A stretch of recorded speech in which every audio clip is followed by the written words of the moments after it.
Welcome to Pensare Basketball Live. This is going to be a bit of a State of the Union address for the Toronto Raptors. What's gone right? What's gone wrong?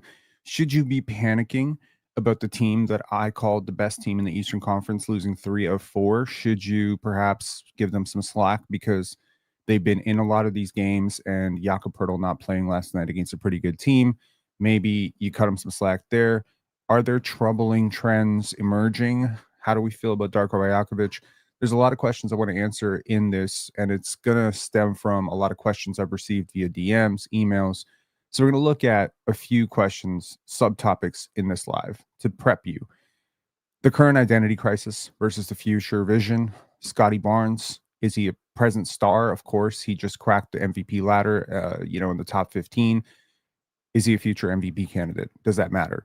The Ingram fit. Brandon Ingram has been struggling, went 0 for 6 last night. Brandon Ingram is struggling, but how much of that is on Brandon Ingram and how much of that is on Darko Rajakovic and the types of shots that he's getting courtesy of his point guards? We're going to talk about Immanuel Quickley. Speaking of the point guard and the devil, speaking of the devil, Immanuel Quickley, present struggles, future payoff. Is he getting better? And what are you realistically expecting him to become? Does he even fit on a team with Scotty Barnes and Brandon Ingram? Do you need something else, right?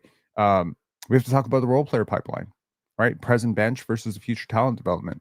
I don't need to tell you that Jacoby Walter is hooping over the last 9 games. Jacoby Walter has a 2.9 box plus minus. He is much better in wins than he is in losses, and his defense has been a welcome addition to the Toronto Raptors starting lineup. We have to talk about Darko's system overall today versus what it's supposed to become, because we've heard a lot of Darko Rajakovic over the years talking about what his vision of basketball is. And when you watch the Toronto Raptors today, they seem to be kind of two different teams at times. And there's one team that plays exactly how he wants to play. The 905 plays exactly how he wants to play. But then there's a version of the Toronto Raptors that does not play how Darko actually wants to play. We have to talk about cap flexibility. The Toronto Raptors have a lot of expensive contracts, and it just so happens that those expensive contracts aren't exactly exceeding expectations. It's those young guys who you're not looking to trade who are really, really making a lot of things go right now. Sandro Mamukelashvili, I'd love to tell you he's on a nice 3-year deal, but he's not. He is basically going to be expiring next year. He's been one of your big, big revelations.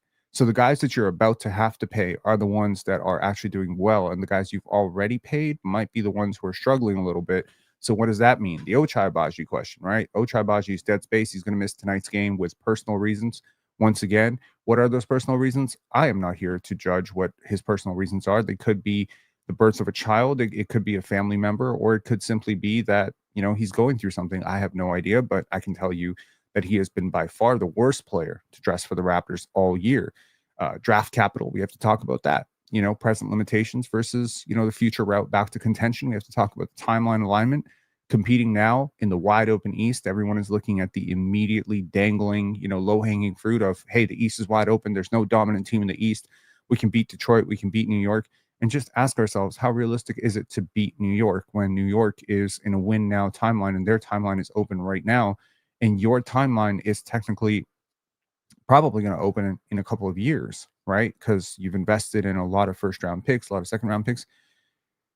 The present value of that versus what is the cost of not going for it now in the wide open East? Do you even have a chance if you were to make some sort of win now move for a Lauri Markkanen or a Giannis Antetokounmpo or something like that? And then, of course, just the idea of what has to go right and wrong for this team going forward and what I expect from this team. So let's start with a few things off Twitter today. So first of all, this is last night's advanced box score. This should shock absolutely no one. Scotty Barnes was absolutely amazing. And I was pretty critical of Brandon Ingram and Immanuel Quickley last night, and I think they deserved it. And the advanced box score does back up my eye test. Ingram has not looked right. He hasn't had the same burst, same elevation, same finishing. There was a time just a couple of weeks ago where I said, I don't think I've seen Brandon Ingram miss a layup for the Raptors. And last night with the game on the line, one-on-one versus DeAndre Ayton, which is a matchup that he should be able to dominate, he misses, right?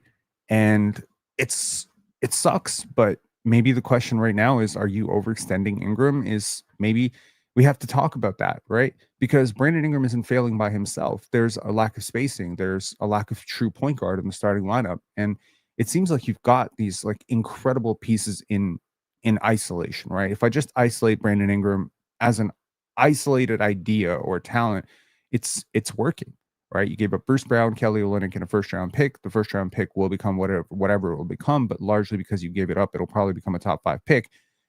But had you not given it up, there's no way the Pacers are tanking, right? There's no way the Pacers just rip it down and tank. So you're not going to have to think about that too much and be like, oh, we gave up top 5. We gave up AJ to bouncer for Brandon Ingram. I don't think you need to think of it that way. But you do need to think about the fact that Brandon Ingram is a huge asset on your books for the next 3 years, this year included. And he's 28 years old. He's very much in the prime of his career. You made a move, and he's been good, but he hasn't been good. You know what I mean? It's a conundrum there. The team is good. He isolated has been bad.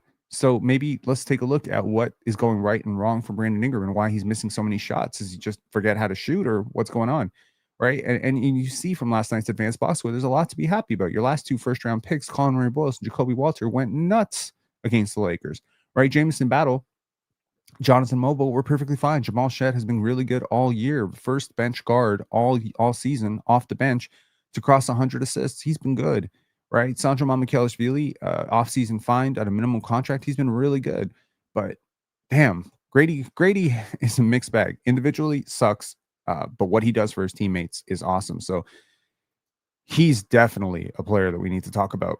Here's the entire league ranked in terms of value of a replacement. I've always considered VORP as the number 1 MVP stat. I always call it the MVP stat because you go back history over the last 45 years, very often the rightful MVP was the VORP leader that year. Value of a replacement very, very accurately tracks how people think about MVPs. And it's not a surprise that NBA.com today, I think yesterday released their MVP ladder, and Scotty Barnes is top 15. Well, he's top 10 in VORP, and that makes sense. Now, is he top 10 in VORP like Giannis Antetokounmpo is top 10 in VORP, or is he top 10 in VORP like Mikal Bridges is top 10 in VORP? As in, is he really the best player on a really good team, or is he just the beneficiary of shooting luck and situation? We'll talk about that for sure. Something else. This was a funny little thing from yesterday. Yesterday, right before the game, I said, "Dear LeBron, payback is about to be an MF." This was the play where he whipped the ball at Scotty Barnes 4 years ago when he was going out of bounds. I think payback was a little short-lived.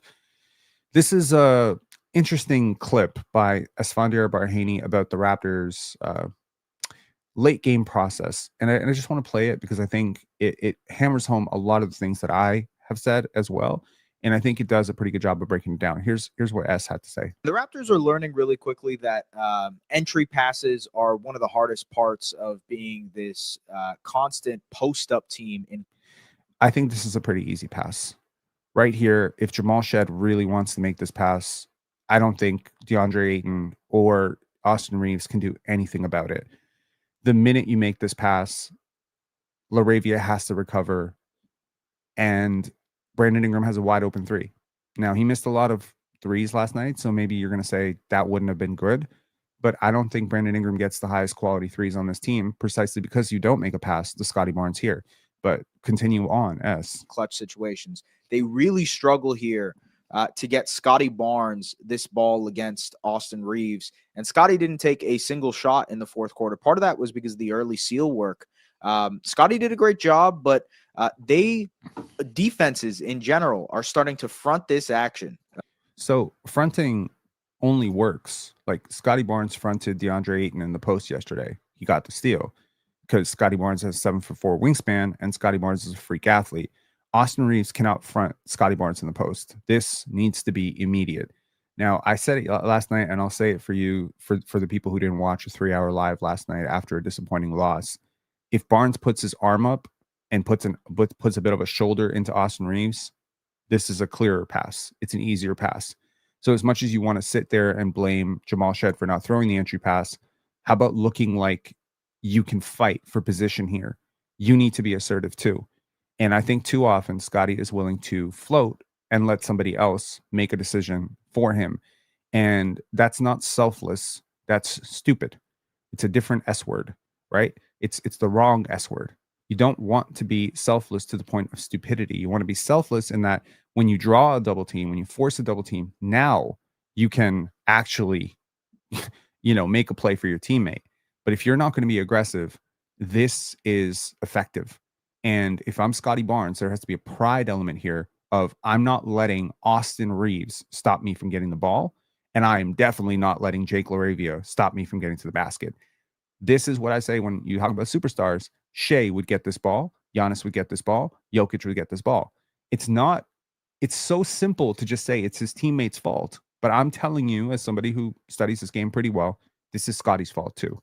And if I had to make a blame pie for this, this is 80% Scotty Barnes' fault. That he does not get this ball. You're doing the right thing, but you're doing the lip service to the right thing. Okay? Put your arm up, put your hand up. Stop letting this 6'4" dude who is nowhere near long enough, strong enough to stop you from getting to your spot. And again, this was a big part of the superstar checklist. If you remember my superstar checklist, you get to your spots is the first criteria. Now, your spot right here is perfect. But part of getting to your spot is getting yourself open on that spot. And you're not open right now. You're making this pass needlessly complicated. It's almost like I'm here so I can say I was here. No, be here and want to be there. So again, this is just keeping it fair. And so it's making it a lot harder for guys to throw this pass over top. It's really not. And get a nice angle to pass this ball. It's just hard when post-ups are your number one clutch offense. And so they're not able to get at Scotty Barnes here. Truthfully, they should be able to get it to Scotty Barnes here in this position. But now this is the easiest pass. This has to go right over. Ingram is a gifted passer. Shed was a good passer. Neither of these guys should allow this to be this easy. But maybe part of the problem is the spacing. That's at least part of the problem, right? Part of the problem is that Shed isn't enough of a shooter. And again, you have a mismatch. This is a cross match in transition. And basically, for some reason, you have been gifted an opportunity to be able to get this pass into Scotty. There's no way this Jake LaRavia and Austin Reeves should be able to stop Ingram and Scotty Barnes from being able to get a good shot in this situation. They don't have a great defender on the court. I can make a really strong argument that DeAndre Ayton is their best defender on the court. And for some reason, he's hugging Jamal Shed. Like right now, if the Raptors do their job, this is guaranteed 2 points.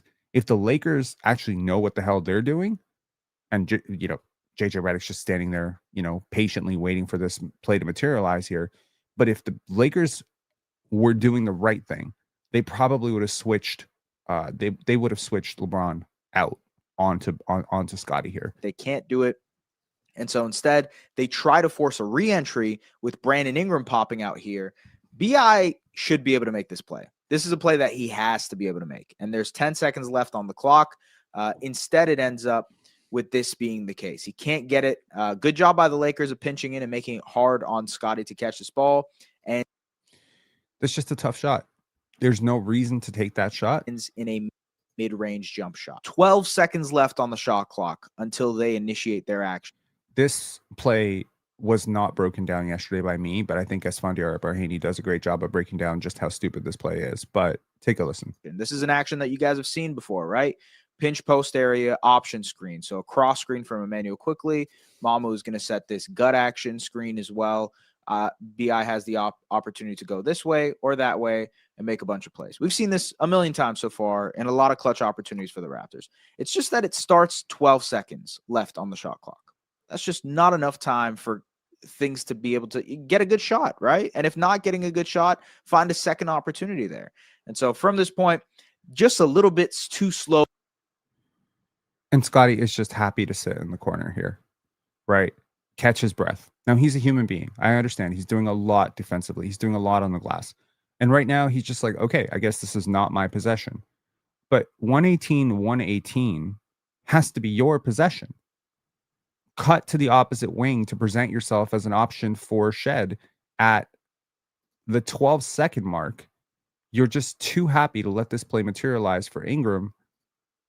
And that's fine. It's perfectly fine. I understand it. Being a good teammate means you're going to, but you're not really a spacer.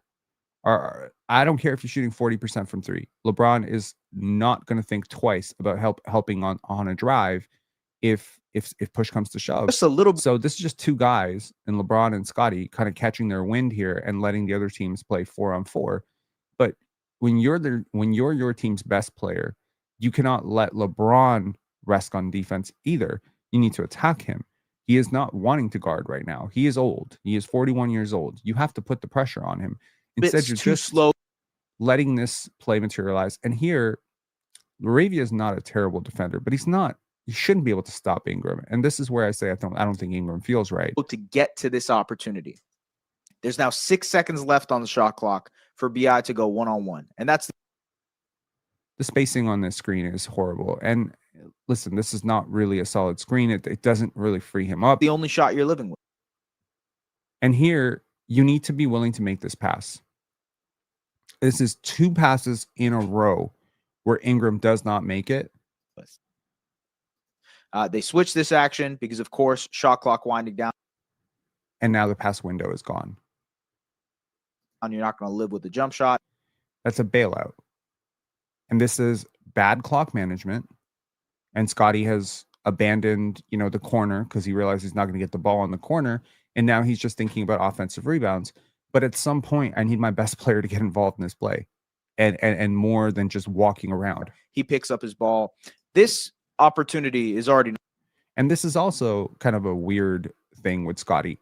Long shot, long rebound, right? If this shot even touches rim, because it's a Hail Mary at best, it's going to be a long rebound. Nullified. This is over. And so BI has to end up chucking this shot. That is a terrible offensive possession. Now compare that to Scotty's creation in the fourth quarter tonight. Scotty had 3 assists in the fourth quarter, but he created a ton more shots than that. And part of that was because, one, he was physically imposing, and so they had to send help on these post-ups. And it created a lot of good opportunities. So here, he gets into the teeth of the defense, able to get into that paint area quickly, and finds Jameson Battle in the corner, who ends up knocking down this 3. It's a good shot. It's a great shot. So I think what S broke down there is the Raptors may have trust issues, because there's a couple times in a row where the Raptors have a pass, they don't throw the pass. Either they don't trust themselves to make the pass, or they don't really want to make the entry pass because they don't want to trust Scotty to make the play.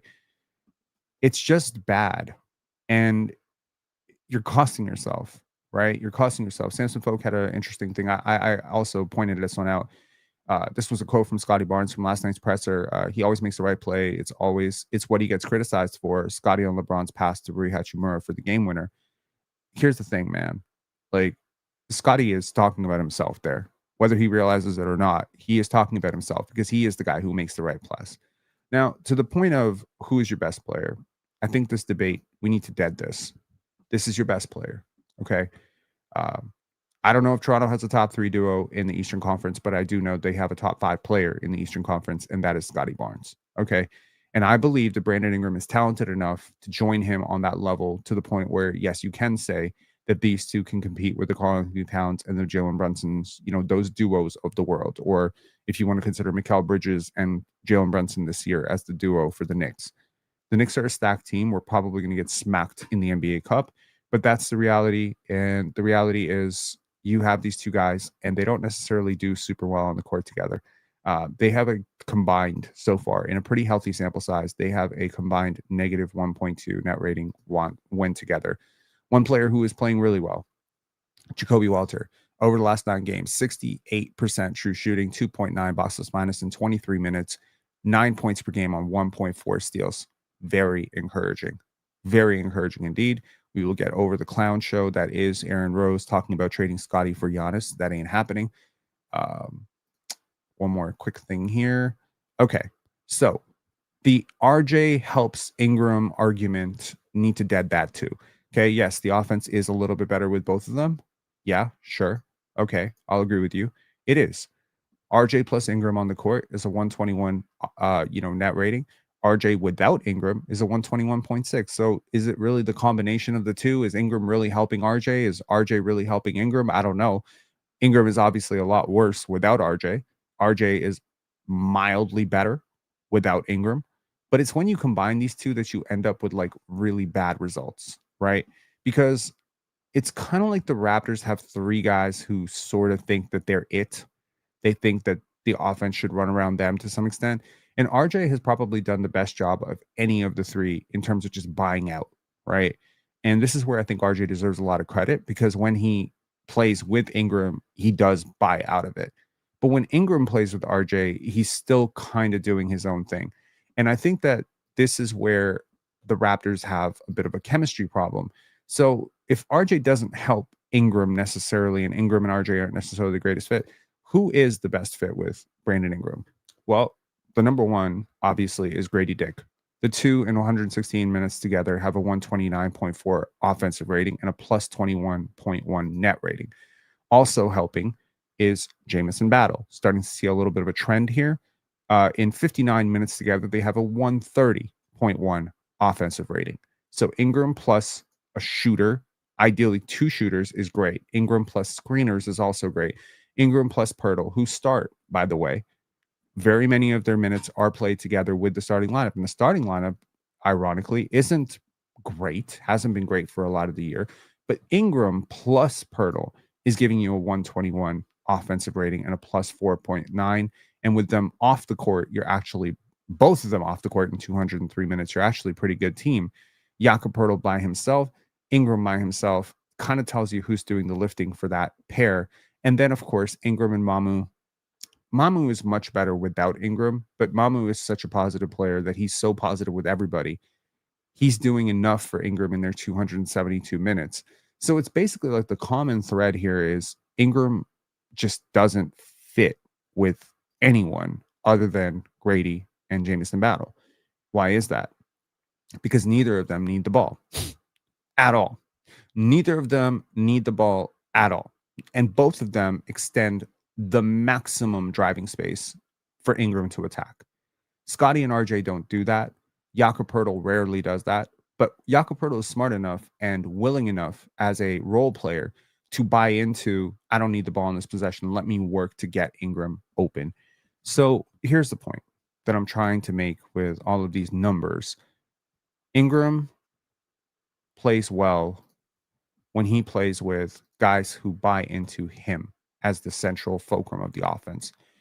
Ingram and Jose Alvarado's numbers over the last 2 years. So this is the last two full seasons with the Pelicans, in which, granted, Ingram did not play a ton of minutes, but he played 1,918 minutes without Jose Alvarado, in which, you know, he played terrible minutes with DeJounte Murray, terrible minutes with CJ McCollum, but he had really good synergy with Jose Alvarado. The two were really good friends on the team, and it showed. He also had a great synergy with Trey Murphy. Shout outs to Trey Murphy. It's plus 7.5 in 761 minutes. It's just worth noting that the Pelicans were not a good team. So for Ingram to be a major starter and have plus lineup minutes with any player in that played upper rotation minutes is actually pretty impressive. And these are the guys that he had good minutes with. Here's minutes with DeJounte Murray. Not good. Not good. 57 minutes. Granted, they didn't play a lot together, but they just didn't have the greatest. And I think DeJounte kind of sucked for them. And here's Ingram and Herb Jones, plus 5.1 in 1,400 minutes over that 2-year span. So basically, what I'm trying to say is RJ needs OG Anunoby, Scotty needs OG Anunoby, Ingram needs OG Anunoby, everybody needs OG. Okay, let's get off this and let's talk about what we're here to talk about, which is the State of the Union. I just wanted to bring up some numbers to kind of prime and talk a little bit about what I want to talk about overall. So let's start with the first thing, which is the current identity crisis versus the future vision. Look, I think that it is sometimes hard for people who are living in the moment to see the big picture. And the big picture is the Toronto Raptors are drastically exceeding expectations. So there's no reason to live and die with every single win and every single loss. I noticed that yesterday, Karen Hall left a really nice comment about, you know, taking a moment to sort of enjoy the process. And I agree. I genuinely agree. It is frustrating to lose games like yesterday. It's frustrating to lose games like Charlotte because those are winnable games and you played well enough to win and you were up big. Losing clutch games always sucks. But the thing about NBA games is someone always has to win and someone always has to lose. So what does it take to win in the NBA? It takes a lot. It takes a lot to win in the NBA. Let's take a look at what does it take to win. You need shot making. You need creation. You need good decision making across your roster. No one player can be out there making terrible decisions because your offense won't work. You need buy-in on both ends, defensively and offensively. You need communication on both ends, defensively and offensively. You need healthy ways to resolve miscommunications on the bench. You need a buy-in to the coach's philosophy, but also you need players to trust the coach. You need coach to trust the players.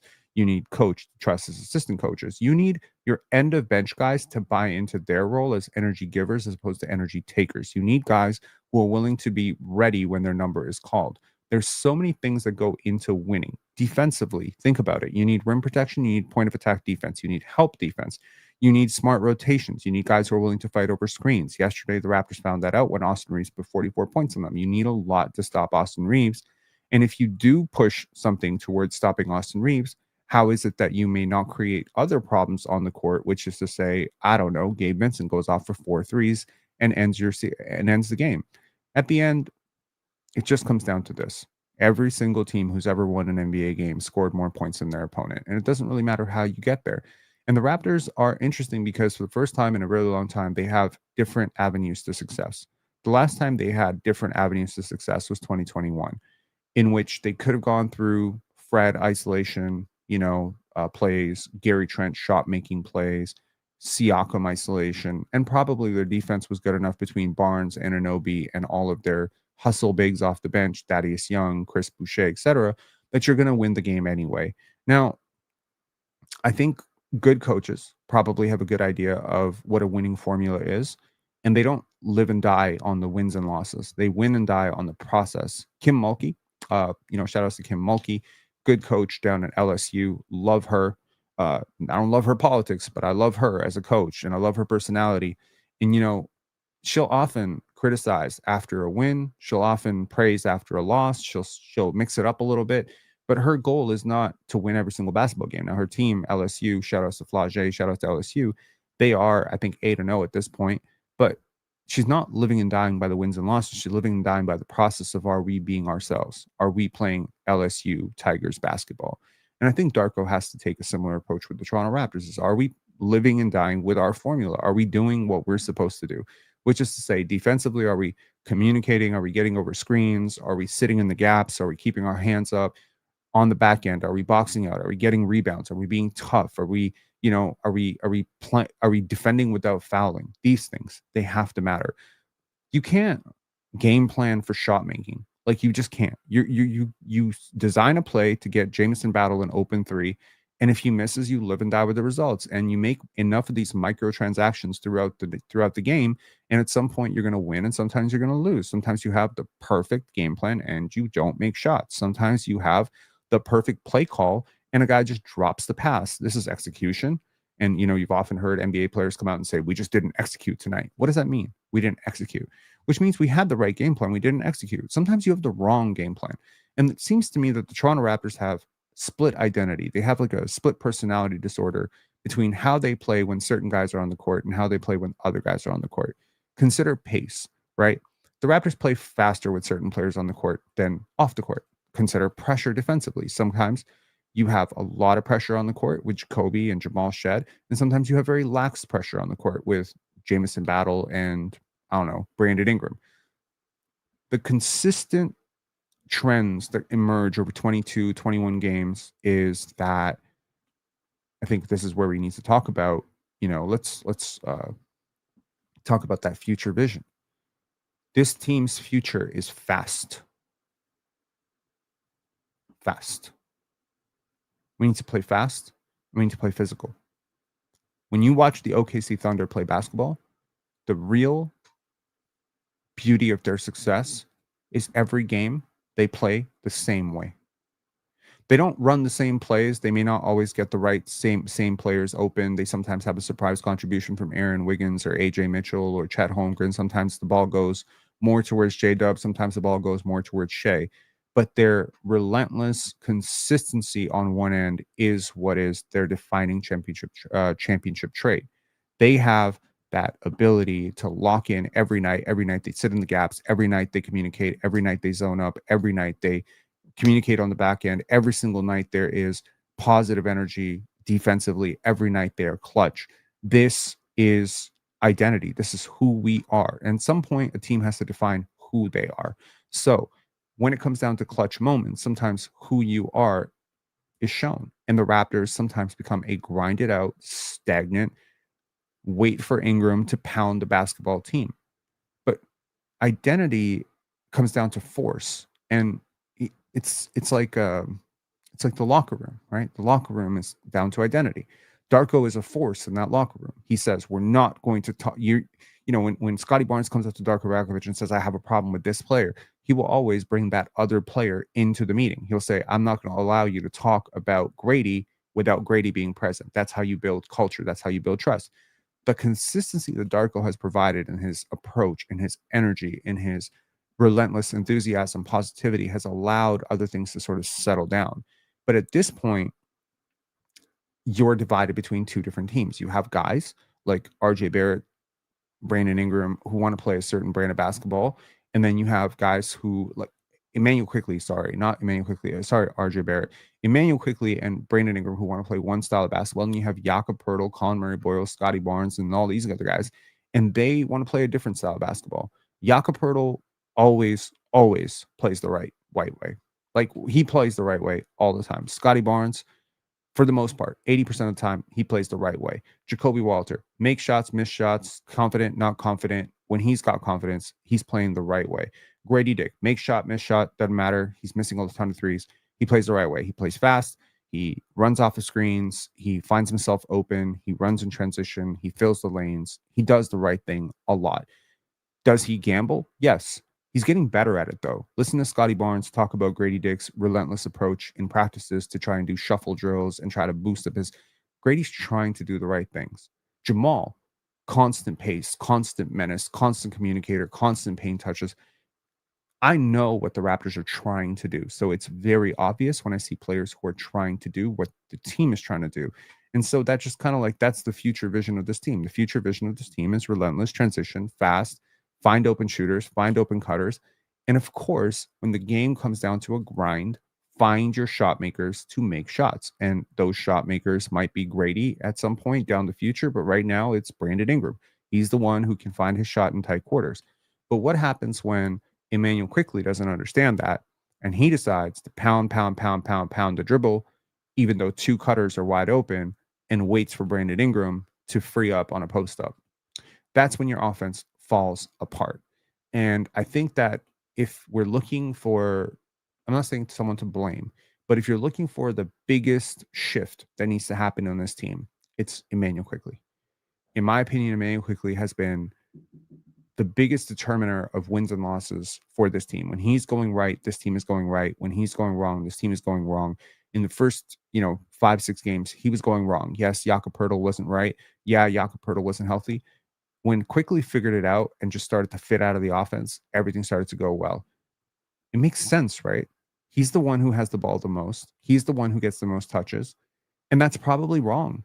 It's probably wrong to have a player who consistently makes the wrong decision to be the one who has the ball the most.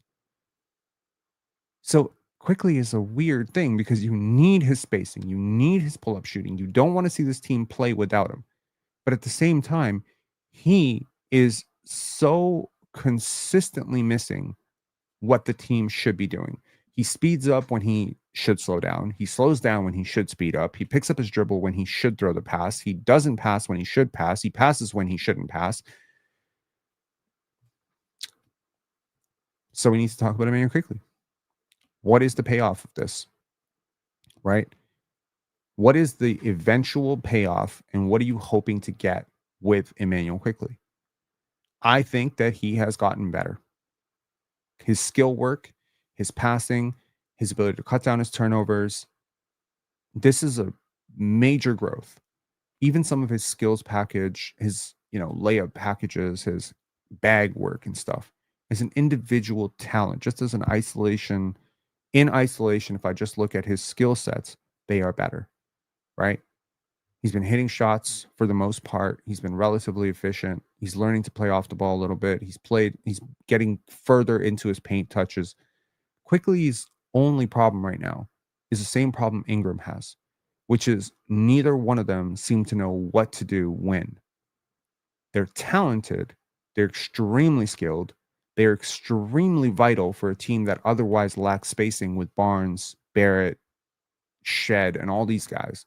So they are necessary, but they haven't bought in yet. Those two will be the shift for this team because Scotty is already playing at an all NBA level. Jakob Poeltl is already playing like a top 15 center. RJ Barrett has already fully bought in. And Grady, Jacoby, Sandro, all these guys, they are totally fitting in. RJ Barrett, as I said, has bought into that off-ball cutter role. RJ is not the problem. And I can show you millions of points of data to show you that RJ is not the problem. He is not the solution either, and he is not worthy of a $30 million extension, but that's a conversation for another day. The problem here is Ingram and Quickley are insanely stubborn at the type of offense that they want to run. Quickley's insistence to overpass to Barrett and Ingram sometimes chokeholds the offense. Quickley's insistence to want to take the final shot or to want to control the offense is, in my opinion, what completely chokes down the offense. And when he makes shots, you ignore it. But when he misses shots, it's glaringly obvious. It's not about makes and misses. His process is always wrong. Even when he was doing well, his process was never great. He still overpassed RJ. He still missed Ingram. He's not a good point guard for Brandon Ingram. These two just do not have great chemistry on the court. So the Raptors' current identity crisis comes down to these two players not fully buying into the game plan. Again, Ingram knows that he was brought here to make tough shots, but he was not brought here to completely chokehold the offense. He was not brought here to disrupt the offense. And right now, for as many times as Ingram has bailed you out, there is one play where he bails you out and one play where he gets you in the hole. It is a constant push and pull with him. Now, I understand that some people who are thinking, wait, haven't we been here before with Fred and Pascal? There's a key difference here. Fred and Pascal didn't want to make this vision work, in my opinion. They did not seem to want to buy into doing what Darko wanted to do. Well, Darko really wasn't even here when Fred was here. But my point is, this vision that Scotty has, Darko is an extension of that. Darko wants to play basketball how Scotty wants to play basketball, which is egoless, fast, pressure defense. I don't think that Fred wanted to play through Scotty, and I don't think Pascal wanted to play through Scotty. And so the point here is you have Quickley and BI, and they just need to be convinced that winning and putting the ball into, Darko's system and trusting the offense to sort of generate the offense as opposed to you forcing the offense to generate the outcome that you want it to generate, right? Like the read and react random offense that the Raptors run very often might result in Grady taking more shots than Scotty on a given night. But that's the beauty of it. If Grady finds himself open, you're rewarding him for finding himself open and you're trusting him and empowering him to take those shots. This offense breaks down when you force feed touches. When someone decides, no, I have to take my 20 shots.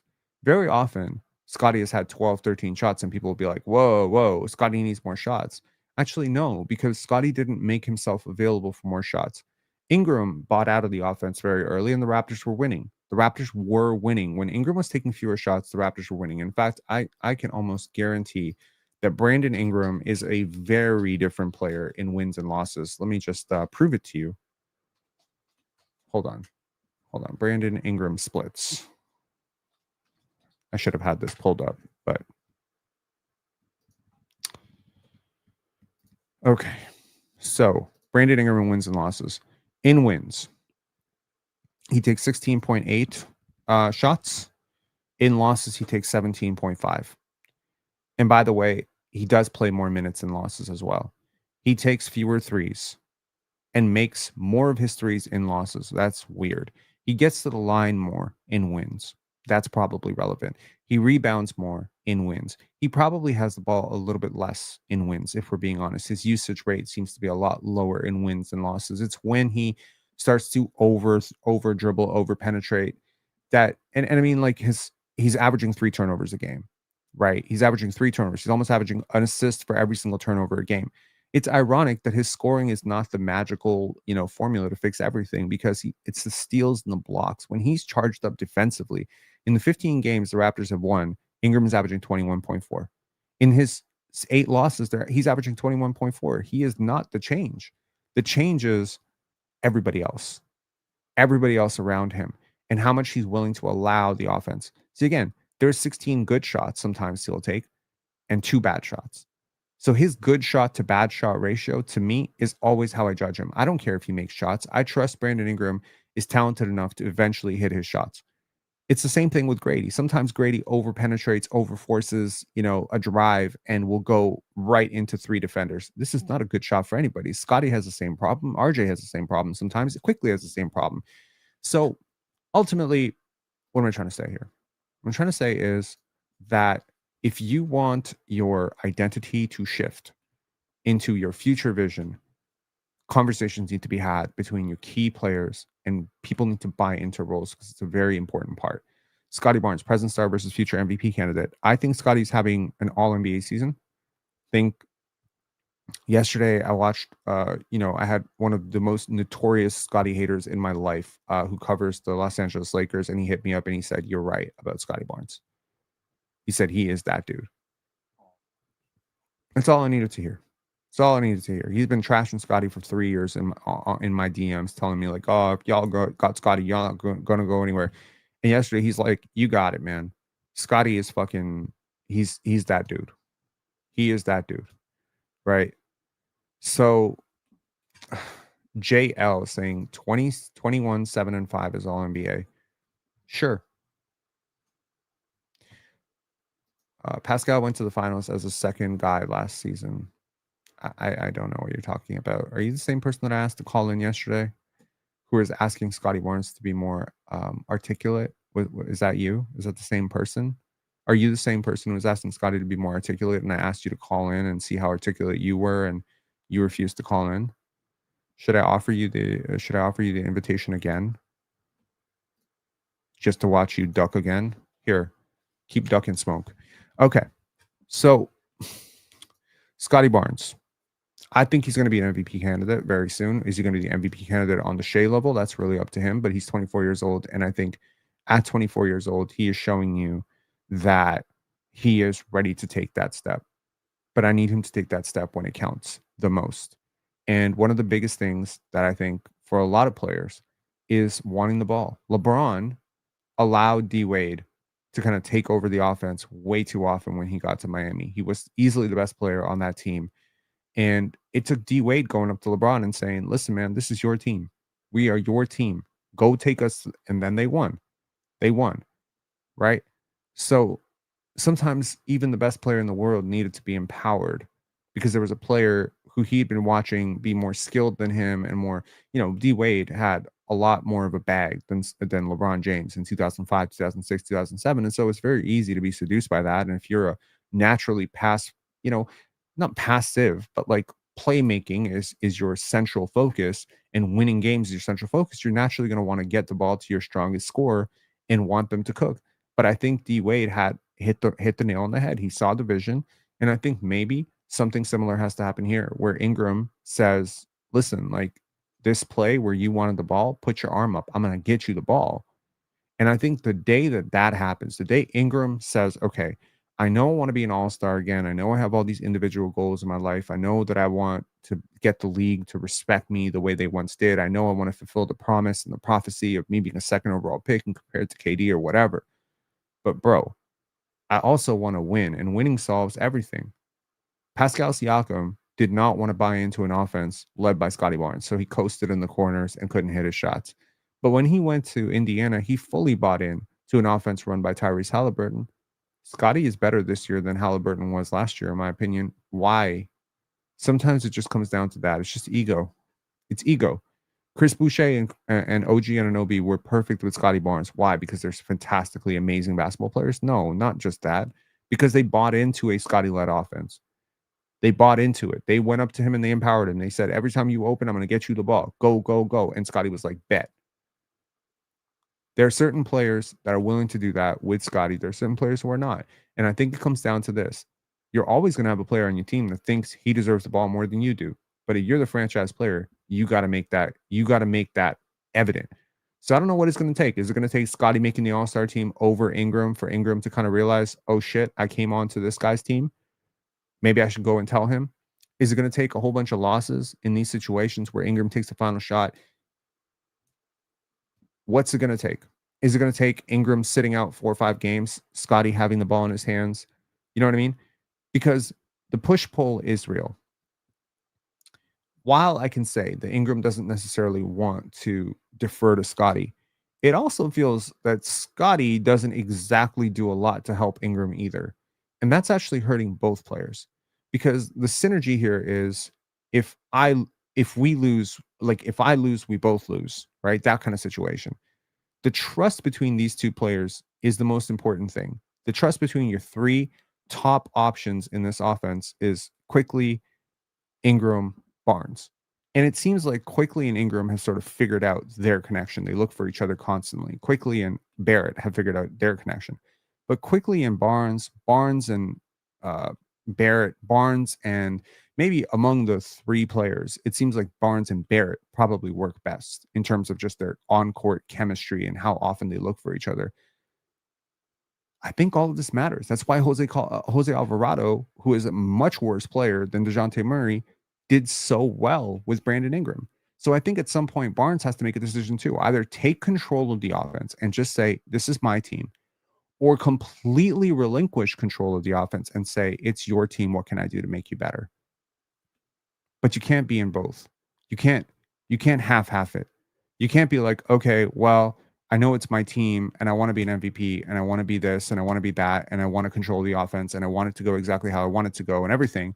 But when you have the ball, I'm just going to sit in the corner and let you do stuff. No, if he's going to have the ball, you have to actually own up to being a role player. A lot of what we talked about or heard coming in from Darko Rajakovic coming into the season was Scotty's going to be a roller, he's going to be a cutter, he's going to be this, he's going to be that, he's going to be a screener, he's going to be, an early seal guy in transition, he's going to be pushing the break. Well, on the break, he's filling the wing, he doesn't get the ball, and then he sits in the corner for the entire possession. How is that helping? Right? I need Scotty to buy in. When Scotty buys in, and Ingram buys in, and when they figure out, like, even if they divide the responsibilities exactly half, and Ingram says, on the possessions where I have the ball, I need you to be the perfect roller and the perfect screener. This is how I want it to happen. They're just afraid. They're afraid to get in each other's way right now. They're having a little bit of Shaq and Kobe oil and water type of friction right now. And Ingram says, listen, on my possessions, I need you to set hard screens for me. I need you to roll hard, and I need you to trust me that I'm going to find you. And Scotty has to do the same thing. He says, listen, like, honestly, on my possessions, I need you to trust that I'm going to get you the ball if you're open. I need you to cut intelligently. I need you to stop kind of demanding post-ups in the way of my drive. And then that both need to figure it out between each other and then go to Immanuel quickly and say, this is what we figured out, just so you're on the same page with us. This team needs a team meeting. I know they're winning, and so it glosses over everything, but this team is so clearly dysfunctional on the court at times. So even though they have kumbaya vibes, there's a lot of shit that hasn't been said. And that's why I was actually like advocating for Chris Paul to come here, because Chris Paul does not need to be told to say what hasn't been said. Chris Paul will just say it. He'll just be like, BI, it's Scotty's team. What the fuck you doing? Or he'll be like, Scotty, you're a bum. Pass the BI and set some screens for him. Like, he'll just tell you the truth. And sometimes that's what you need. You need a guy to come in and tell you the truth. Not a podcaster like me, just a guy in your locker room who's not too nice to just dance around the subject. So I think we've tackled a lot of this. We talked about the identity crisis. We've talked about Scotty's star versus future MVP candidate and stuff, Ingram's fit, the role player pipeline, present bench versus future talent development. Look, Grady Dick, RJ Barrett, Chucky Hepburn, Elijah Martin, Colin Murray Boyles, Jonathan Mobo. I can make a very valid case that almost every single player that you're expecting to be a part of this future vision deep team, OKC style, Indiana style deep team that likes to run and defend, works. Can you honestly tell me that the Raptors absolutely blew one of their last 9 draft picks? Like, absolutely fumbled it, like David Johnson style fumble. Okay. The last time you can really say that, I mean, and please don't throw Ulrich under the bus because, that was a health issue. But apart from Ulrich, like, Every single player is either playing for the 905, playing on your team, and the jury's still out on if Elijah Martin's going to work out, and the jury's still out on if Jamal Shed is really this good, and the jury's still out on whether Jamison Battle's a part of the future or whatever. But apart from Ochai Agbaji, I think all of your young players are paying huge dividends, including Jonathan Mobo. And if you think Jonathan Mobo is kind of a bum because you watched him yesterday, dude, I implore you to watch his last 905 game. He is flashing all sorts of potential as a driver, creator, defender. He's been awesome. And I think the Raptors would be right to be very patient with Jonathan Mobo because you might just have Lou Dort on your hands, right? You might. I don't know if he's going to become Lou Dort, but you have something there. And I think you just watched what the result of long grind and patience is last night, because you just watched Austin Reeves, a guy who was at one point playing for the South Bay Lakers and was an undrafted guy coming out of Wichita State. Shout outs to Wichita State, same school that produced Fred VanVleet. And I think Fred's a great example. You know what I mean? Like Fred was a sixth starter basically in the year that they won the championship. And he started a lot of those games that Kawhi missed, or OG started some of those games, I think. But I think Fred was like that was the formula. Like Fred was going to play a lot of those minutes without Kawhi. And you just saw a progression of year over year over year. And it's like, oh, he's that good. Oh, he's that good. Oh, he's that good. And to the point where now he's an all-star. So I think you have a lot of potential Fred VanVleet type pops on your team, which is why the title of this video is Toronto's future is better than their present, because I can play this out 3-4 years from now. Jacoby Walter, CMB, Scotty Barnes. This is going to be tough, man. This is going to be really tough. Add in the fact that you have all of your draft picks. Add in the fact that you've clearly figured out how to draft now, once again, after that brief pause in Tampa where you didn't know what the fuck you were doing. And we are back to the golden age of finding the OG Anunobis and Pascal Siakams of the world. And again, I will let you know, yes, CMB may not become an all-star, may not, I don't know. But so far, he's a better rookie than Pascal Siakam or OG Anunoby were. Is that fair to say? Given his age, given the uphill battles that he's had, given the opportunities he's had, I think you can make a really good case that Colin Murray is a better rookie than Pascal and OG. He's not a better rookie than Scotty. But damn, apart from Scotty, like I think he's one of the best rookies in Raptors history so far. He's been awesome. Jacoby has shown you real strides in year 2. Real strides. And Jacoby was kind of awful last year. I'm not going to lie to you. Jacoby was not the greatest last year. Here's Jacoby's stats year over year. And again, the potential is very bright. Very bright. Okay. Take a look at the per 100 stats and the progression. The scoring is down, but the efficiency is way up, right? We are seeing a 4% improvement from the line. We are seeing a 4.5% improvement from 2-point range. We are seeing a 6% improvement from 3-point range. And this is, given how he started this season, dude, he's been awesome. He has gone on the season so far from a negative 3 box minus player last year to a negative 0.9. This year, I mean, this could end up, given the trajectory that he's on, this could end up at, I don't know, 1, 0, something like that. Do you know how hard it is to be a 0 box minus player playing on a winning team in your second year? And this projects is very good. These are very, very good. Okay. And we have multiple second round picks coming up. We have a first round pick that's probably going to be mid first round next year in a very deep draft, very loaded draft. So yeah, you're probably crying tears that we're not going to have a lottery pick most likely. But hey, man, like there's still plenty of value to be found in this draft, and you've successfully rebuilt your culture. So it's definitely not all doom and gloom. There's another player who has taken a really, really major step up in terms of the analytics, and that's Jamal Shed. Take a look at Jamal Shed. Actually, hold on. Let me just look at Toronto's entire roster for a second and just see where these numbers are sort of tracking out here. So if we just sort by boxes minus here, you have, forget Chucky Hepburn and his 5 minutes of play, and Ochai Agbaji and his 16 games, 216 minutes of absolute terrible basketball. Grady Dick is one player, certainly, and Brandon Ingram is another player that are woefully underperforming in terms of just making shots. I think they've both been remarkably inefficient for players who are supposed to be better than this. 55% true shooting for Ingram, 56% true shooting for Grady Dick. But look at Jacoby Walter. Every other player Jacoby Walter, like these players are all pretty much positive players. All of these players. You've got a rookie at negative 0.8 Boston minus. You've got a second-year player in Jamal Shed at negative 0.2 Boston minus. And then you got Jonathan Mobile plus, RJ Barrett plus, Quickley plus, he's always plus, Jamison Battle plus 1.8, Sandro 2.1. You're these two guys right here, they just haven't performed as well as they can. Really, this is what it kind of comes down to, is making shots. If you want to look at Grady Dick last year versus this year, I'm willing to bet there's like positive trend improvement. The defense has gotten a little bit better, but overall the process has been better. It's not great, but this is the highest free throw rate of his career. He's gotten stronger. This is definitely the best defense he's ever played. This is as highest his steal percentage has ever been. It's his lowest assist percentage, which means he's getting the ball a hell of a lot less. They've stopped doing as much of the stuff that they were trying to do. It's his highest 3-point attempt rate, but he's shooting 33% from three, which is a career low, right? But he's been better from two.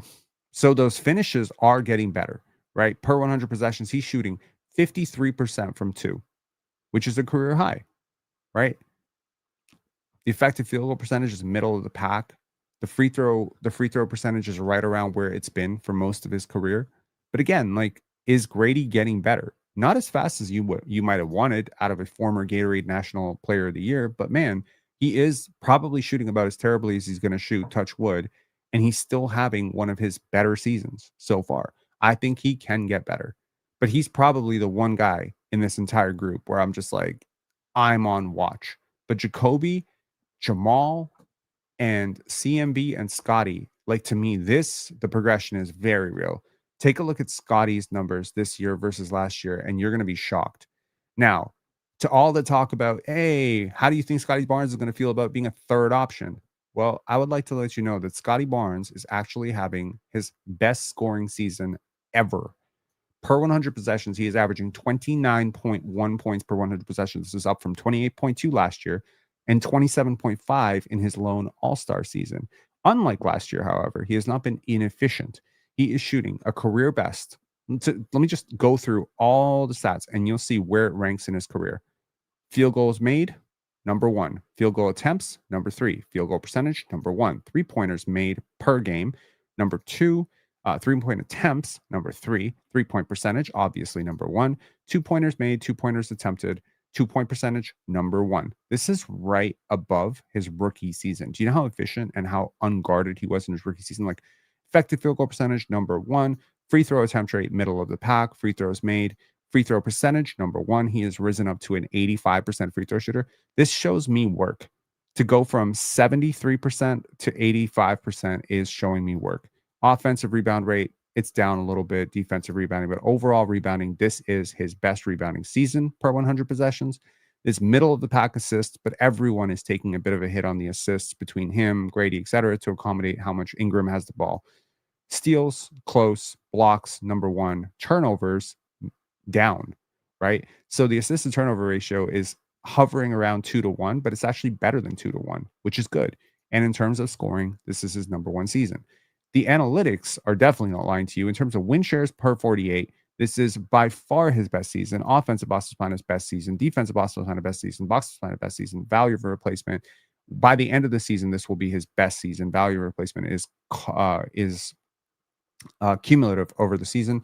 PER, best season ever. True shooting percentage, best season ever. So again, like, everything he's doing right now is good, man. Like, he is doing a great job. He's doing a fantastic job. Scotty has been one of them ones this year. He's a top 15 player in the league. Now, last year I said Scotty Barnes was the 13th best player in the league. People are like, what are you talking about? Well, this year he's been pretty much the 13th, 12th, 11th best player in the league. So how about a little bit of recognition for being a little early on that, right? So in terms of all of this, I think your future is very, very bright. And I think that's a good problem to have because, yeah, your future being brighter than your present makes you want to maybe leverage your future for a little bit more value in the present because we have a present value bias, right? If I tell you right now that you can lose games right now to win games later, most people say no to that. That's why last season wasn't concerning for me. There was a lot of Raptors podcasters out there, and I think we can all agree on this. And give me a W in the chat if you know this to be the fact. There were a lot of Raptors podcasters out there who were saying, What are they doing with Scotty Barnes? Why is he taking so many shots? Why is he experimenting? Why is he taking so many mid-range pull-ups? Why is he taking so many threes? Are you seeing it now? Are you seeing the price of development? Are you seeing the payoff of development? There is a payoff here. Okay. And the payoff is reps over time with commitment and guidance equal development. And a lot of people don't want to give time. They don't want to be patient with it. And right now, we're still going through that process of building Scotty up. What he can be is anyone's guess. My guess right now is he's going to be a top 6, top 7 player in the league and probably top out there. And anything he gives you beyond 6th or 7th best player in the league is honestly going to be great. But I think that's the low end of where I see Scotty Barnes. I see him being a better player than Cade, Paolo, Franz, all these guys. I think he's going to beat these guys. Now, just because he started out by winning Rookie of the Year over them, you expect you drew out a map of 30 points per game right away. But do I think maybe one day Scotty can get up to like 26, 27 points per game? Yeah, I really do. I really do. Because I see how far he is away from doing everything that he's supposed to be doing or the things that he's going to be able to do in a few years. And I almost go back to Darko Rajakovic saying he's going to be the future face of the league. And I'm just like, yeah, he saw the vision. Scotty's really good. So that kind of brings me to the point of like, okay, yeah, you have these young players. They're not good yet, but they're getting better and we can see it. Jameson Battle is getting better. CMB is getting better, right? Game by game, we're seeing a progression with CMB. There are games where he just comes in and he dominates for 6 straight minutes. And you're like, I can't believe that's a rookie out there. And then there are games where he's pretty invisible. That's, what you are when you're a young player, but you're looking for glimpses. Jacoby has leveled up. I said all off season, this guy's putting in a lot of work. He's getting stronger. He came out the gate. He struggled a lot. And I'm not happy to say I sold a little bit of Jacoby stock because he looked awful. But right now, I feel like everything I thought about him in the offseason was true. He is that type of point of attack defender. He is tenacious. He rebounds. He's athletic, and he fits. He's like that Herb Jones, OG Anunoby type, which is that maybe he's not as big as those guys, but he does fit. You've hit on the draft pick, right? Okay. Darko's system today versus what it's supposed to be. I think we've talked about that a little bit, but honestly, this system has to continue to work forward. But the system doesn't work if people don't buy into it. And so this is just a constant battle that you're going to fight all year. There's something Darko said in an interview on Greek podcast this offseason was, I like my teams to be playing their best basketball later. And sometimes playing your best basketball later comes down to the lessons you learned while you weren't playing your best basketball. It's one thing to tell Brandon Ingram, this is the way we want to play basketball. This is how we play basketball in Toronto.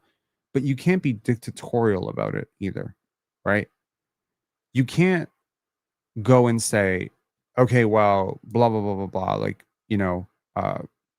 this is how we need you to play basketball. And we know you don't want to play basketball this way, but tough luck. Because there's always going to be a bit of resentment. Teaching means you have to teach people to play the right way. You have to guide them. You have to allow them to make mistakes, and you have to allow them to figure it out themselves. And yeah, Brandon Ingram is 28 years old. He's not a young pup that you're dealing with here, but he's been playing basketball a certain way. And Darko and the Raptors cannot just go in and change everything about him. Quickley has been a push and pull situation. He's getting better at it. You have games where he sort of buys into it a little bit. He has games where he doesn't buy into it at all. So you have to be patient with this stuff, right? The cap flexibility, and this is where I think the Raptors have the ability to do something right now if they choose to. I think it just comes down to how quickly do you want to open up your window, right? And again, every fan that I would talk to who's on the street wearing a Raptors jersey would be like, open the window right now. Trade 5 first-round picks for Lauri Markkanen. Trade 6 first-round picks for Anthony Davis. I get it. But real asset management comes down to timing. I mentioned earlier, in order to win a basketball game, right? In order to win a basketball game, you really have so many things that have to go right. Guys have to buy into their roles, defense, offense, etc.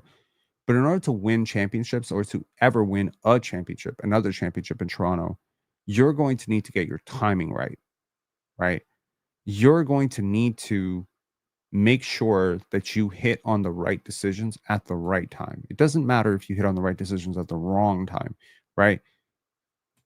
Case in point, you got DeMar Carroll after he started to be washed. You got Hito Turkoglu after he was done with his prime. Hedo Turkoglu was never the same again, ever. Orlando Magic actually brought in Vince Carter 3 years too late. They also, ironically, brought in Grant Hill 3 years too late. Timing is everything in life, right? Imagine 2001 Tracy McGrady with 2007 Yao Ming. Be great. Imagine 1998 Grant Hill with 2003 Tracy McGrady. It would be great. But you can't get the timing right. That's why what the Spurs did was so incredible, because Duncan, being this consistently evolving role player superstar, is what I like to call him, because he's willing to buy in, buy out. And Ginobili and Parker being the types of players they were, and their system consistently finding these wonderful gems like Kawhi Leonard, Danny Green, etc., allowed them to extend this timeline as open as possible for like almost 2 decades. Most teams cannot do that. Most teams have at best a 3 to 4 year window where they realistically have a chance. When that window opens, you go for it. When it closes, you tank, you reset. The whole lifeline of an NBA team comes down to timelines. And I've always said, I think the Raptors timeline opens the day Scottie turns 26. So that means right now, what you're doing is you are loading up supplies for the winter, right? Winter is coming. Winter is coming. Shout out to the Game of Thrones. I've never watched a single episode, but I've heard that's a really famous line, and maybe that catches some people. Like, winter is coming. Okay. 2026 is coming. Sorry, 2026 is really coming. 2027, 28, that season, which is 2 years from now, that season, everything the Raptors do today has to be oriented towards opening your window on Scottie Barnes' 26th birthday. That window opens training camp 2027, 2028, in my opinion. Okay. At that point, Brandon Ingram will be 30 years old and on an expiring contract. RJ Barrett may be on his third team by then. Immanuel Quickley will still be young enough to contribute to that window, but old enough that he may already be ready to move on or may already have started to show signs of regression. Colin Murray-Boyles will be entering his third season. Grady Dick, if he's still around, will be entering his 5th season. First year of his extension, right? Jacoby Walter will be entering his 4th season and will probably be around what Herb Jones is as a player today.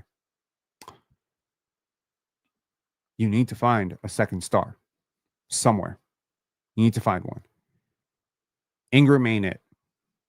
Long term, for when you're trying to open the window, Ingram probably isn't it. So what is going to be it? And this is the question that I think Masai Ujiri, Bobby Webster, these guys, they need to answer this question internally is, how do you see an opportunity before the opportunity even presents itself? You can't. The best thing you can do is ready yourself for when the opportunity opens. How do you do that? Becoming a winning team right now helps you 2 years from now because you get the reps in. You don't want to start trying to get to the playoffs when your championship window opens, because that's insane. When all of your pieces are ready to compete, now we're going to start trying to get to the playoffs. No. You don't do that. What you do is you build up reps, you build up experience, you build up data, you build up information, you exhibit your guys, right? When or if Brandon Ingram and the Raptors go to the playoffs this year, and Brandon Ingram has a 23 point per game series where he shoots lights out, how much is he worth next offseason? Now, internally, the calculus has to be 2027, 2028. 2027, 2028. The better Ingram, Quickley, Barrett, Jakob play, the more likely their value extends up, the more CMB pops. What you're doing right now is you're just throwing shit at the wall, but it's not as chaotic as I'm making it sound. It's calculated. It's calculated shit, and it's being thrown on the wall in a art canvas. You're trying to develop your assets so that your assets can be converted for the asset that you want. I don't think Scottie's number 2 option is on this team. I don't think CMB is going to become it. I don't think Jacoby's going to become it. I don't think any of these guys are going to become it. I don't think Ingram's young enough to become it or good enough to become it, frankly. Who is that second option? Could it be Austin Reeves in a couple of years? I don't think Recruiter Dude's going to be too happy about hearing that. Who could it be? Masai Ujiri sometimes blurts out the truth when he's rambling, and he said, Scotty's the type of guy you dream to get, and now you just want to get another one. You just want to get another one, and then you're set. Now you can go. You need two. You need two, and then you need the right pieces around them, and then you need luck. Scotty at 26 will have a 5-year window to compete for championships as a number one option. Beyond the age of 31, it's anyone's guess, health, injuries, whatever. At which point he might have to slide over to number two option. So the best option really to find Scotty a number one option, a number two option who will be ready to compete in 2026 was probably to tank properly last year and go get Dylan Harper. Go get a Jeremiah Fears. Go get, a shot maker, Con Knipple, VJ Edgecombe. These high lottery talents, even tanking this year by getting AJ DeBonsa or Darren Peterson. Now we can go, right? No, he can't. I don't think so. Jacoby is that number two. I love Jacoby Walter. I don't see it. But Jacoby becoming that would be impressive, amazing, awesome.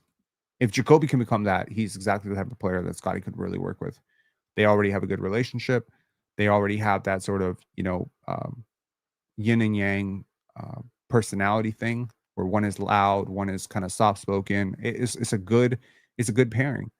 I don't see that upside in Jacoby personally. I'm one of his biggest fans. I don't think he's going to become the type of shot maker creator that you need. The type of player you needed really next to a Scotty Barnes was Dylan Harper. That's what you needed. Dylan Harper, Cade Cunningham, this type of archetype is very good next to Scotty, right?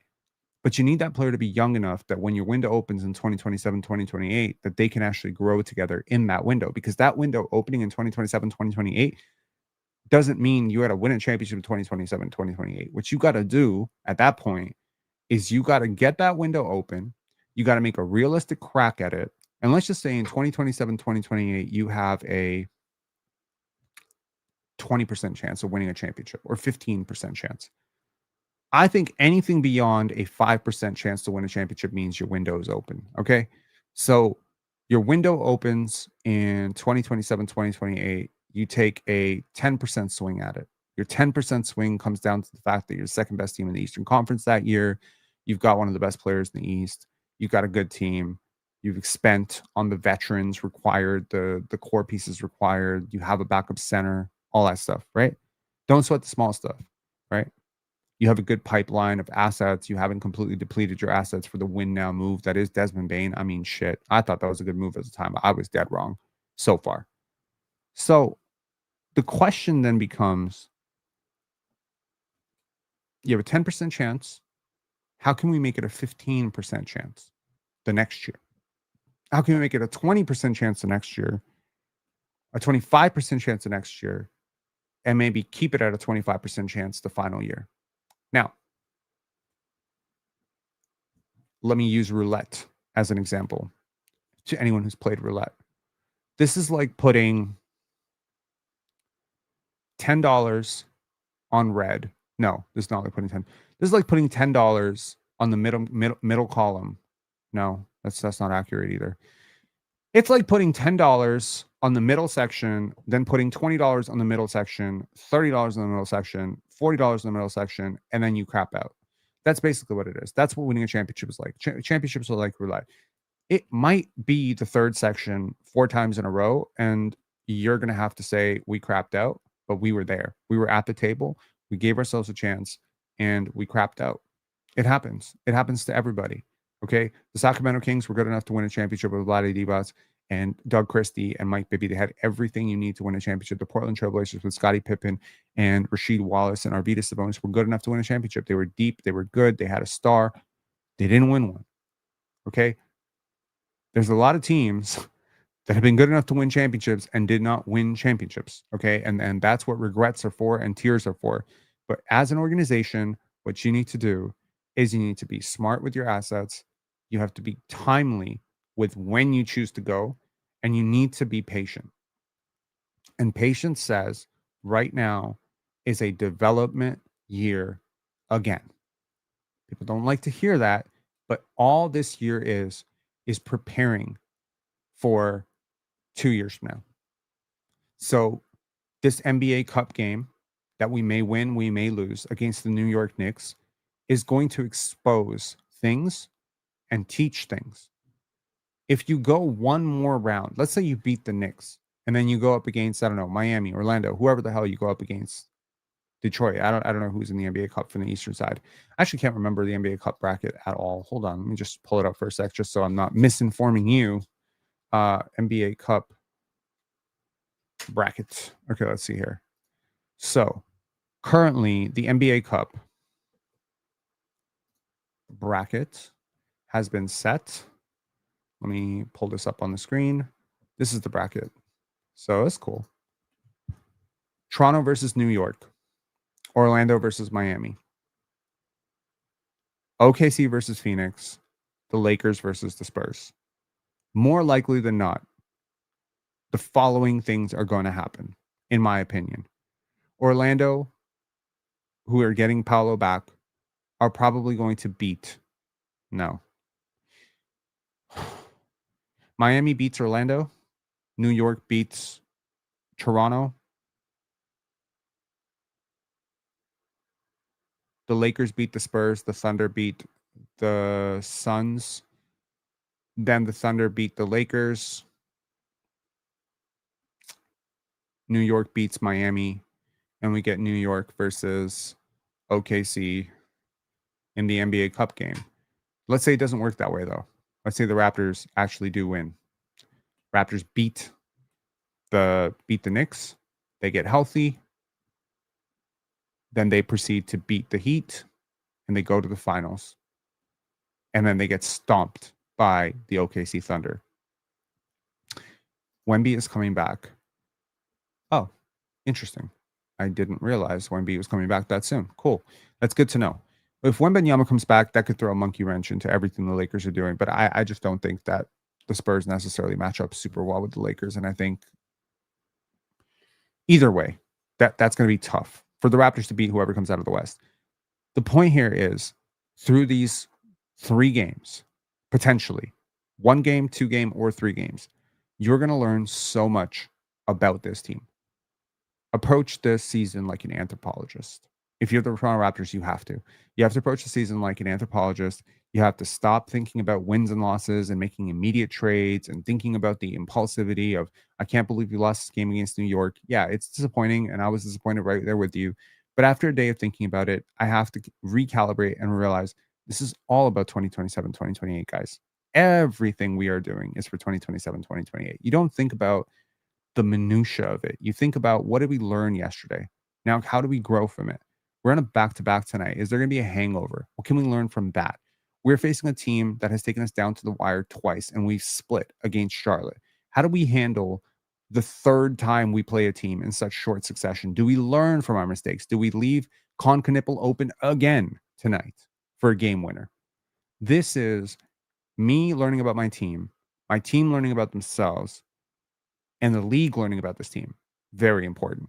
So all of these things being considered, the vision is 2027, 2028. At best, you're going to get 3 to 4 years, 5 years maximum to crack it in Scotty's prime. At which point you're going to have to recalibrate, and you're going to be where the Bucks are today with Giannis. The Bucks had a window. It opened. The Raptors beat them. They went back. Then I think they won it the next year. No, the Lakers won it. Then they won it. And that's the window. The Nets had a window with Kyrie, KD, and James Harden too. That window was very short. Very short. You don't, I think teams mess up when they try to chase championships. You should never, ever try to win championships. I know that sounds kind of counterintuitive. You should never chase winning championships, because you can never control winning a championship. What you can control is the window to win championships to some extent. Someone gets injured, tears their Achilles, your window's closed. Okay, shit happens. The Spurs are doing everything right. If the OKC Thunder, touch wood, last year, they did everything right to open that window and they cashed in on all their assets exactly when Shea was ready to actually win championships with J-Dub and Chet. It wasn't about Shea being good enough. It was about his supporting cast being good enough, right? Because when they decided to go for it, there was an internal evaluation that Chet is now good enough to be a starting power forward on a championship team. Now let's go get Isaiah Hartenstein. But why do you get Isaiah Hartenstein? Because years of data showed you that Chet can't play center. Long term, he will break down. He's physically weak. So let's go get a big bruising center when one becomes available. Okay, cool. Right now, we are learning a lot about the Toronto Raptors. We are learning the type of player Scotty is, the type of players he works with. So if we find out that Scotty works really, really well with Sandro Mamukelashvili, how might that help us find his next star? Because all of these players, Jacoby, Scotty, Jacoby, Sandro, BI, these are all archetypes, man. These are all archetypes of players that work and players that don't work. And you can very easily say, well, if this archetype is working consistently with Scotty Barnes year over year over year, and we have data to prove it, this is probably leaning us towards this is the star that he needs. What does this player that he consistently works well with have in common? They are selfless, they're a good cutter, they're a good screener, they're a good shooter, whatever. And now we can find the archetype that works. I think the OKC Thunder have played their cards perfectly. They're very San Antonio-esque in the sense that their window opened literally last year when they got Alex Caruso and Isaiah Hartenstein. And now they're going to extend their window by finding steals like AJ Mitchell and Nikola Topic, who hopefully recovers from his cancer diagnosis, but he's going to be a fantastic player. Thomas Sorber, I like that pick, right? AJ Mitchell, Aaron Wiggins, J-Dub, Chet, etc. This is going to be a team that you're going to have to deal with in probably the finals for the next 10 years, okay? Unless something disastrous happens. Shea's 26 years old, 26, 27 years old right now. He's going to be pretty much a threat until he's 35. So the next 8 years belong to the OKC Thunder, and after that, it's anybody's guess. Now, belongs to them means, okay, well, unfortunately, you drafted your franchise player after they drafted theirs. Their window opens. Go try to be as good as them. Go try to build a team that can beat OKC in the finals. That's not a strategically speaking, that's not an off-season fix. That is a multi-year process of learning how to play the game, developing your pipeline, building up your players, building up their skills. You're working with CMB right now so that he can be the perfect fourth option on a really good team 2 years from now and contribute to championships. You're working with Jacoby Walters so he can be a perfect fifth option on a championship team, kind of like a KCP or a Danny Green.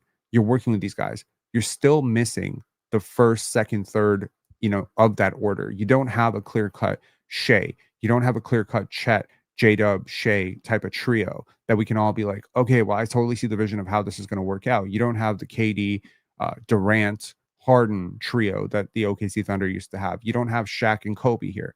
So I think at this point, the Raptors' main objective right now, trade deadline, everything, is to find that next player. Find that other guy. If you can't find him, sign him, develop him, trade for him, draft him. Find that second player that really works. It's not going to be RJ. It's not going to be Quickley. It's not going to be Ingram. It's not on your roster yet. You don't have it. I don't think Grady can become that player. I don't think Jacoby can become that player. But I think it's pretty cool that the one guy that you know is going to be there 5 years from now is actually pretty damn good. So yeah. So in terms of like the timeline, I think we've gotten that. And again, you don't know when these players become available, but I think, as I said, you need to keep your options open. You need to keep your windows open. You need to be prepared for things you don't even know are on the table yet, right? We don't know 2 years from now if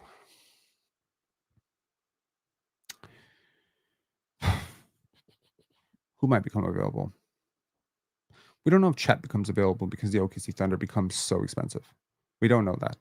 But at that point, it would really help to have CMB and 5 first-round picks to throw at them, right? We don't know if... I don't think Devin Booker's good enough anymore. Wemby's never going to become available. Jokic will be too old. Well, not too old. My point is, there is a 19 to 24-year-old out there somewhere in the world that is going to be the perfect first or second option on a Scotty Barnes-led team. 3 years from now. Find that player, build around that player. The rest of this is useless. Tonight's game, I hope the Raptors win. It's not the end of the world if they lose. It's not. It's really not. RJ Barrett versus Scotty Barnes versus Brandon Ingram, the fit between Quickley and Jamal Shed. These things are small picture things.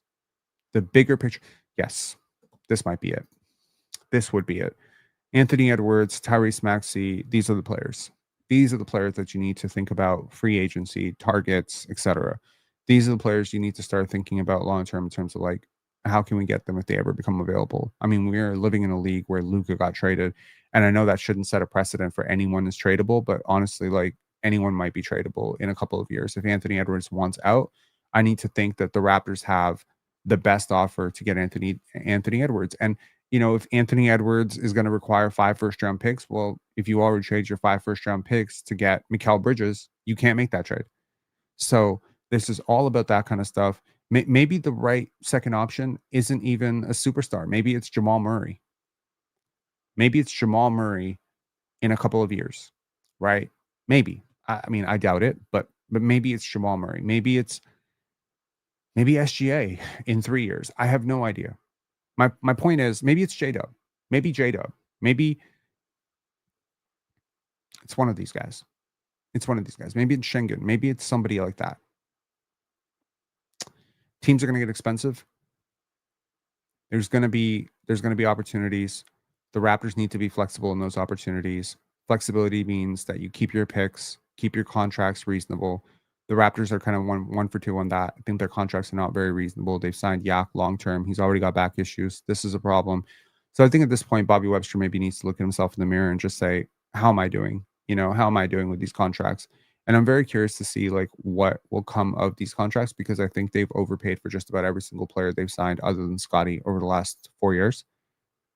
Almost Sandro is so shocking to me, because I'm like, Sandro is exactly the type of player you signed for a full mid-level, given the season that he had last year, and the Raptors got him on a minimum, which is crazy to me. But now I'm thinking, shit, they're probably going to sign him for the full mid-level next year, and he won't be a cheap deal anymore. So it's just kind of weird. It's kind of weird, right? Like Jamal Shed, like how you sign these next few contracts. Like, how do you sign a Jamal Shed extension? You love Jamal Shed. Jamal Shed's this little engine that could. He's exceeding expectations. That doesn't mean he gets $15 million a year, man. That doesn't mean he gets $15 million. Be reasonable with it. Jacoby's good. Are you going to sign Jacoby to $25 million, $30 million? You know what I mean? Grady's fine. Grady synergizes Scotty lineups and Ingram lineups, and you need him and you believe in him. Does that mean he gets 15 million? Ochai was cool last year. Like, it's so funny. This offseason, we had this entire discussion about how much Ochai should get. And there were people saying that he should get $52 million for 4 years. I remember that conversation very well. Oh, Ochai getting 60 million would be fair market value. Can you imagine $15 million a year of Ochai Agbaji for the next 4 years, given how bad he's been? It's tough. So this is the real thing that the Raptors need to focus on, is financial flexibility 2 years from now as well. You need to have the types of contracts that can be moved off of. Now, the last thing I'll do before we get out of here is look at Toronto's cap sheet. And I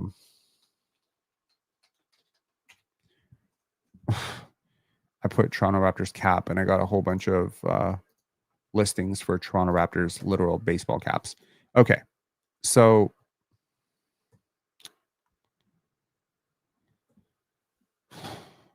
the season in question, 2027, 2028. These are the contracts. You have an expiring Brandon Ingram contract.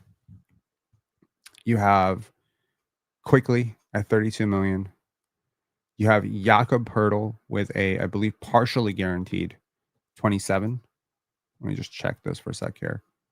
So, no, I apologize. He has a fully guaranteed $27 million with a 29.4 fully guaranteed the next year. That's going to be a hell of a lot to fucking pay for a backup center if his back issues continue, but hell, and it's just worth noting, like all the cap figures are going up. Like they're going up, right? So he picked up his player option this year, gives you that, or is it for next year? Yes. So his player option for next year has already been picked up as part of the deal. So maybe Jakob Poeltl and Brandon Ingram plus a boatload of picks is what you trade to get your next star, maybe. But I think when you're looking at that next star, I think a lot of people are like, oh, it's Giannis, oh, it's Laurie, whatever. I think the question is, how old are those people in 2030 when your window? Because again, one of the major things you need for a championship is continuity.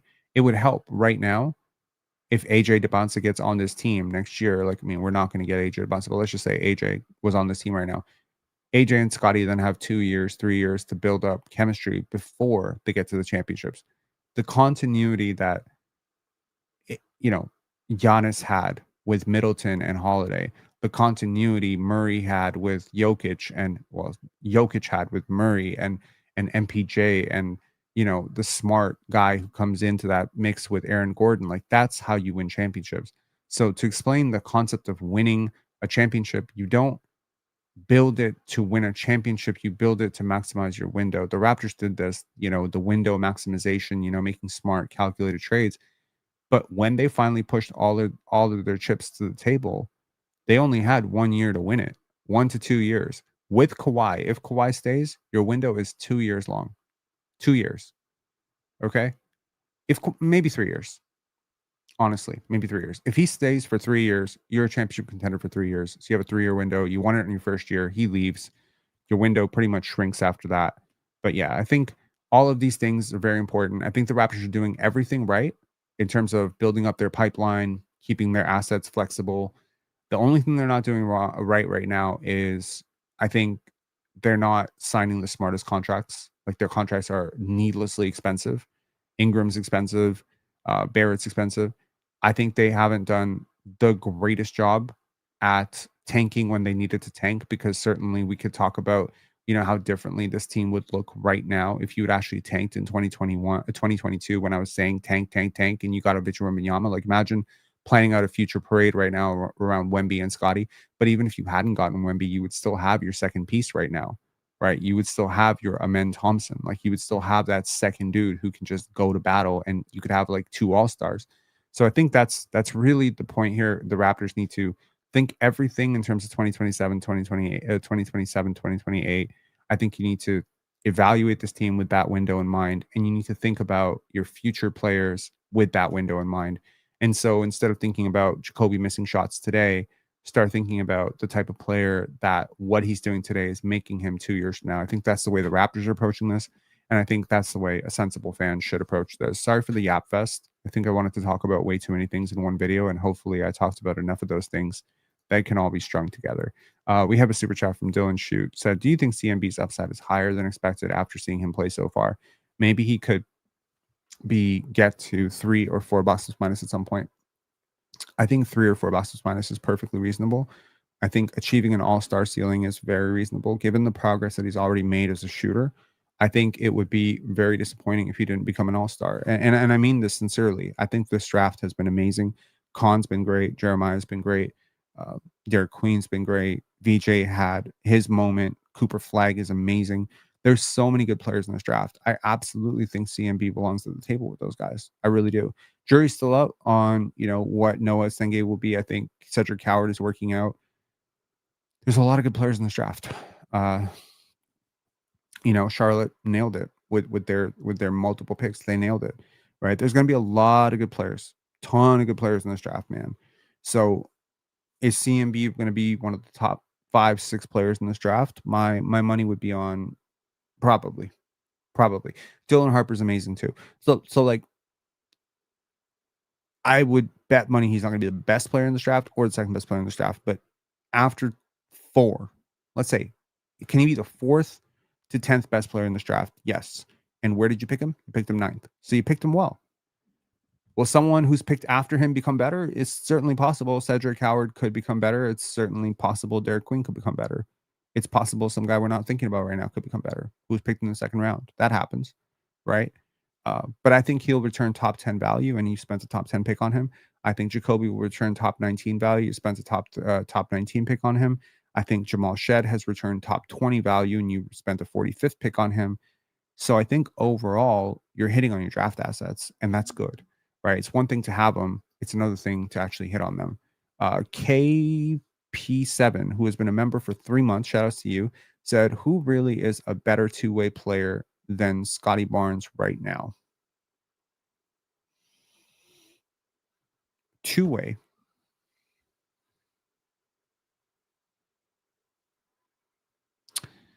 I think the conversation probably stops at Wemby and Chet.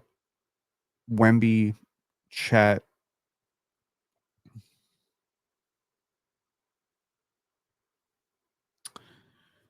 That's it. That's the list. Wemby, Chet, Bam is the list. I'm not saying better or worse. I'm just saying that's the class of two-way that we're talking about here. I can't quite move towards guys who are all offense. I can't quite move towards, the guys who are 90% of their values coming defensively. But yeah, Scotty's been. I was asked about this on the panel a couple days ago, and I said Scotty's like a top 7, top 6 defender, and I think he's a top 13 player. Also, something really aggravating today on the panel. Hang on one second and pull it up.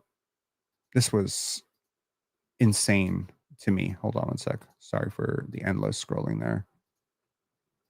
Why am I so silly here? I could just pull this up. Sorry. This clip from the panel is so disappointing. Listen to this. Switch on them. Get 20 and a quarter, you're not even gonna switch on them one time. Like, what we doing? Then you gonna say, I'm defensive player of the month. When you gonna show it? I thought we had to see it. Well, wait a minute though, Jordan. I mean, at some point, like when guys get going, it's pretty hard to stop them. And at that point, Austin Reeves had gotten going. It wasn't like Scotty Barnes didn't cover him at all. I mean, he did get switched. In that third, I ain't see it. Yeah, he did get switched on him, and Austin Reeves ended up getting off the ball. But I mean, he wasn't on him for an extended period of time. Now that's he should have, because he put up 20 and a quarter. That's the game right there.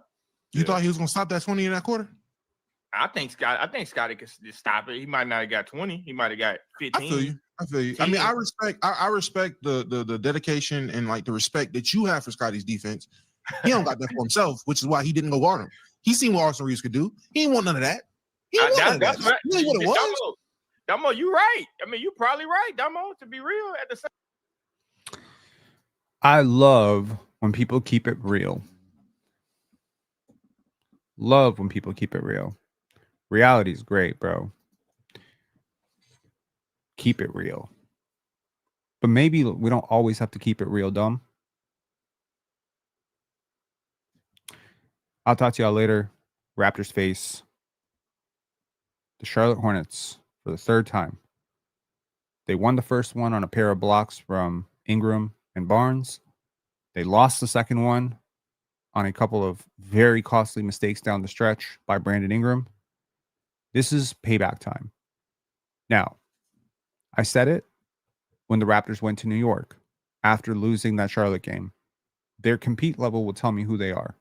Tonight, after a disappointing loss last night, I believe that this game will absolutely, to some extent, to me, demonstrate what this team is like. Who are they inside the locker room?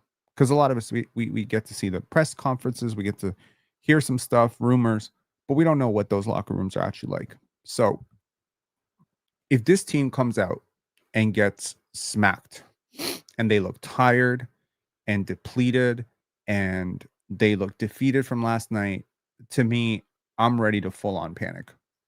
Okay. Not because tonight's loss is so important, not because, oh, this guy is falling on the Eastern Conference, but because a loss here at home, given the schedule of games that's coming up, would be pretty unacceptable. Not a loss where the other team just catches fire from three and you can't stop it. I'm talking about a loss on the glass, a loss on turnovers, a loss of focus, a loss of process, a loss of discipline. If this team does not come out and play a good game, win or loss is not important to me at all. It never has been. It never will be. The important thing is process. If this team deviates from their process tonight and they look lackadaisical and not energetic, to me, that's a very big red flag for your locker room needing a change. If this team comes out and battles hard and plays with pride tonight, I believe that will also be a very good sign for this team that shows that they have resilience, that they have the next play mentality, and that they have leadership that is willing to get them ready for a game after an emotionally tough night. So, yeah. I don't believe in this whole punting one game to win another. I don't think the Raptors punted last night. They played their asses off for most of the game. And I think they wanted both these wins and probably felt that since Jakob Poeltl can't play on back-to-backs, maybe they had a better chance of winning last night and then securing tonight's win. But tonight is must win for the Raptors. They rested their guy for tonight. I think sometimes when you do this, you end up losing the game almost due to the basketball gods.